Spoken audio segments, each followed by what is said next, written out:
Students, welcome back. In the previous video, we have learned how to find out trend line. That is the first thing. Second thing, how to find out the trend values for a particular time period. And the third thing, how to find out the trend values for all the given years in the question by applying the method of least squares. Now one more method is there, that is method of moving averages for finding out the trend values.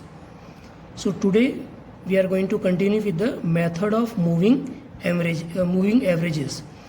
Now in method of moving averages also there are the three types. Total three types are there. One is 3 weekly, monthly or yearly moving averages depending upon the time period which is given in the question. Second, 5 monthly, weekly, yearly moving averages. Then third one is 4 monthly, weekly, yearly or it may be daily moving averages.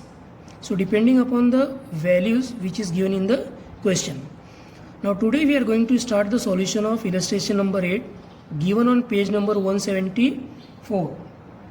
Now in this question, if we observe week is given, तो यहाँ पे हमारा time period क्या हो गया? It is week. तो जो हमारा टाइम पीरियड होगा that we have to denote it by T. If year is given then also T and if month is given then also T. It means time period will be denoted by T and it is given in the question itself 1 2 3 4. Now come to the next. For example, if it is given year wise 1987, 1988, 89, that we have to denote it by 1 2 3 4 in this way. Now second information which is given in the question, that is number of accounts opened, that will be our variable and we have to denote it by y. मतलब variable को किससे denote करना है? y से denote करना है. And these all the values it is given in the question itself. Now let's start the solution. We have to find out in this question, we have to find out 3 weekly moving averages. Week is given, तो जो find out करना है वो होगा 3 weekly moving averages, that we have to find out. If month is given, then it will be 3 monthly moving averages, and if year is given, then it will be 3 yearly moving averages, and if day is given, यहाँ पे अगर days दे के रखें then it will be 3 days moving averages. Now come to the solution part. Our first column will be, as you all know, अगर हमें average find out करनी है तो एवरेज फाइंड आउट करने के लिए उनका टोटल तो करना पड़ेगा. सो और first column will be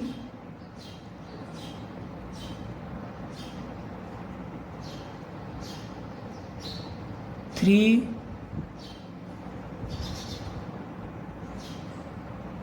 weekly moving total. तो हमें जो एवरेज फाइंड आउट करना है वो एवरेज फाइंड आउट करना है 3 वीकली मूविंग एवरेज. तो हमें टोटल तो करना पड़ेगा. So this will be the first column, 3 weekly moving total. Now let's start the solution. This is the first week, ये फर्स्ट वीक की वैल्यू है. सेकेंड वीक की वैल्यू है, ये थर्ड वीक की वैल्यू है. तो इन तीनों का टोटल, फर्स्ट वीक,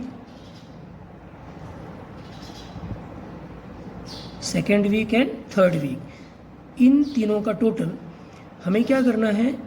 एवरेज निकालना है. तो एवरेज क्या करना पड़ेगा? हमें इसके सेंटर में लिखना पड़ेगा. First, second, third. तो फर्स्ट के बाद में सेकेंड, सेंटर आ गया.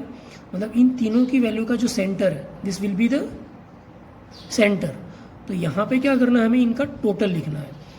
सो our first value is 26 plus second is 27 plus third is 26.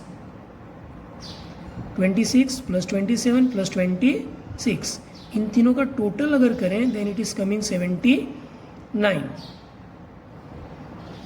Now the first week, जो फर्स्ट वीक बच रहा है वहाँ पे तो कोई टोटल नहीं आएगा, so it will be dash. तो हमें क्या करना है? वहाँ पे डैश कर देना है. Now come to the next step.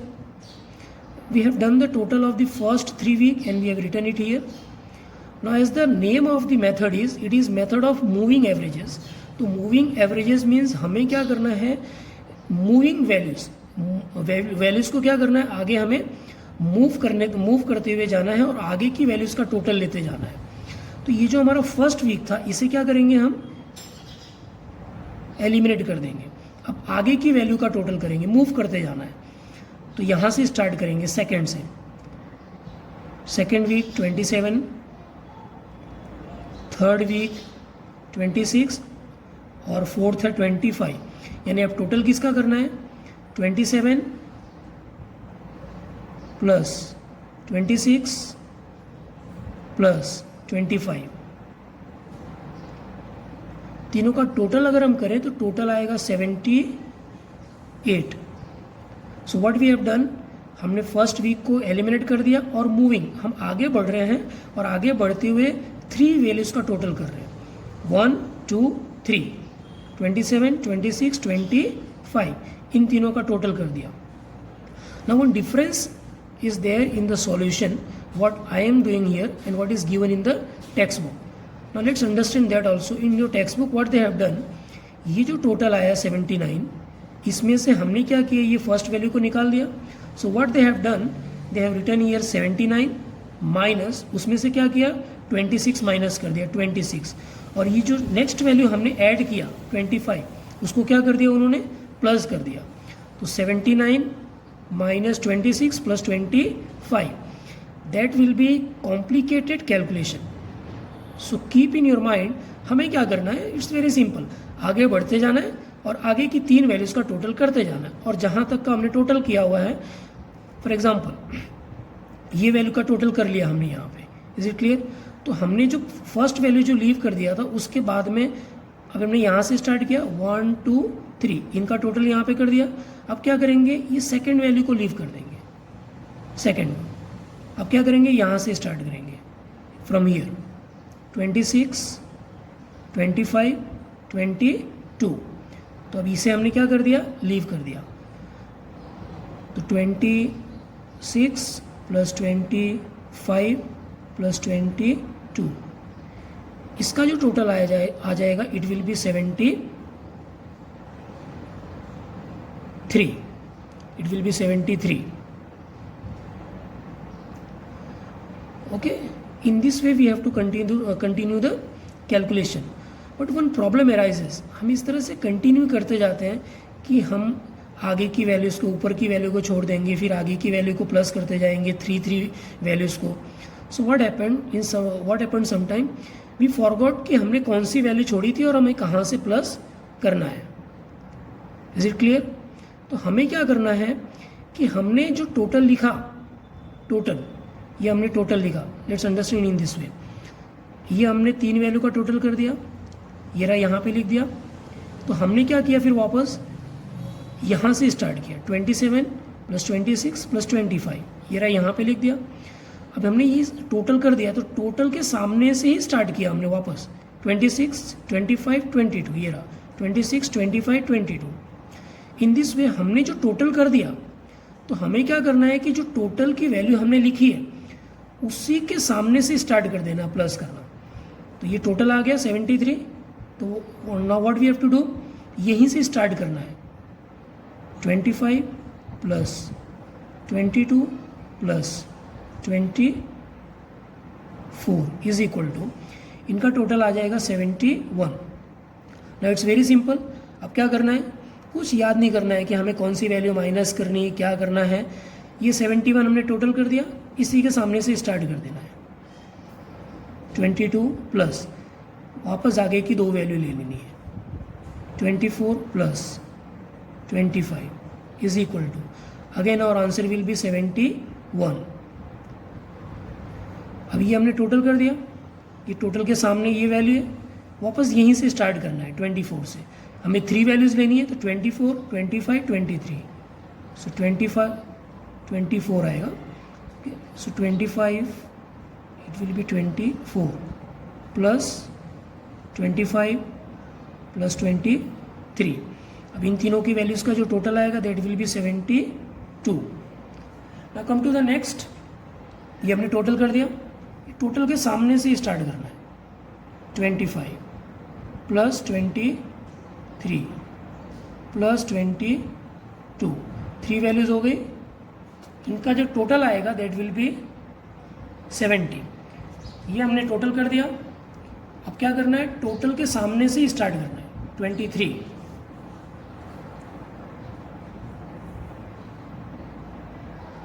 Plus 22 plus 21, अब ये जो टोटल आएगा इट विल बी 66। अब लास्ट में अगर हम फॉर एग्जांपल यहाँ से स्टार्ट करें 1 2 3 वैल्यूज तो है नहीं हमारे पास में, तो हमें क्या करना है, यहाँ पे क्या करना है, डैश करना है। Is it clear? So we have completed one column, that is 3 weekly moving total. Now our next column will be 3 weekly moving average. अब हमारा आ जाएगा एवरेज का कॉलम। फर्स्ट में कोई वैल्यू नहीं है तो डैश। अब ये 79, हम 3 वीकली यानी ये वैल्यूज़ कितनी 1 2 3, तो डिवाइड बाई 3 और answer will be 26.33। So what we have to do, point के बाद में हमें 2 डिजिट्स तक राउंड ऑफ करके लिखना है in all the questions. So keep this point in your mind. Now second 78 divide by 3 26। Now it's very simple, 3 values है, 3 values का टोटल लिया है तो हमें क्या करना है, divided by 3, that will be the average 24.33। 71 divide by 3, so it will be 23.67। Next 71 divide by 3, so same answer will be there 23.67। 72 divided by 3, so it will be 24। 70 divided by 3, so it will be 23.33। 66 divided by 3 22। अगर हमारा answer point में आ रहा है तो point में आने के बाद में अगर वैल्यूज़ कंटिन्यू हो रही है तो 2 डिजिट्स में राउंड ऑफ करके लिखना है, और अगर वैल्यूज़ पॉइंट के बाद में एक ही डिजिट आ रहा है then it does not matter, एक ही वैल्यू लिख देना है, और एग्जिट आ रहा है तो एग्जिट लिखना है। Hope you have understood. So this was the 3 weekly moving average.